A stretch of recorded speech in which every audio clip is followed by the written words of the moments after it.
Hi കൂട്ടുകാരെ, ഇന്ന് നമ്മൾ വന്നിരിക്കുന്നത് ഒരു ഞണ്ട് വിഭവമായാണ്. ഓക്കെ, അപ്പം ആദ്യം നമ്മൾ ഞണ്ടൊക്കെ ഒന്ന് ക്ലീൻ ചെയ്ത് റെഡിയാക്കി വെച്ചിട്ടുണ്ട്.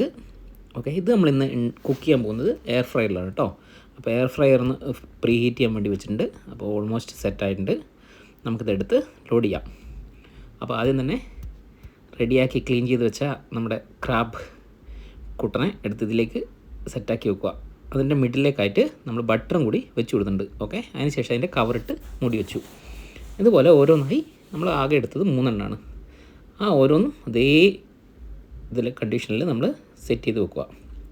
ഓക്കെ, അപ്പം കൂട്ടുകാർ വിചാരിക്കും ഇത് എന്തിനാണ് ജസ്റ്റ് ബട്ടർ മാത്രം വെക്കുന്നത്. ഇത് ഓൾറെഡി ഞാൻ ഒരു 3 മണിക്കൂർ ഉപ്പ് വെള്ളത്തിൽ സോക്ക് ചെയ്ത് വെച്ചതാണ്.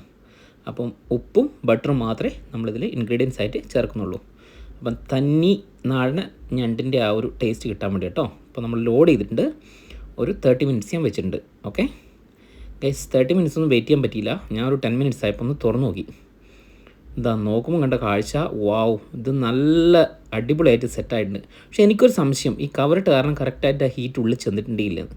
കാരണം ഞാൻ എന്ത് ചെയ്തു, ഒന്നും കൂടി ആ കവറൊക്കെ എടുത്ത് മാറ്റിയതിന് ശേഷം വീണ്ടും റീലോഡ് ചെയ്യുന്നുണ്ട്.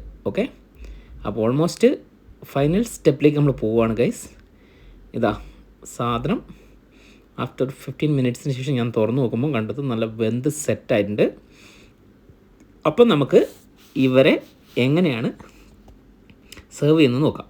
കണ്ടോ ഗൈസ്, ഇവരെ കാണുമ്പോൾ തന്നെ നല്ല ഫ്രഷ് ഞണ്ടുകൾ ക്യൂ ആയിട്ട് അസംബ്ലിക്ക് നിരന്നുന്ന പോലെ ഉണ്ടല്ലേ. അപ്പം ഗൈസ്, സൂപ്പർ ടേസ്റ്റാണ്.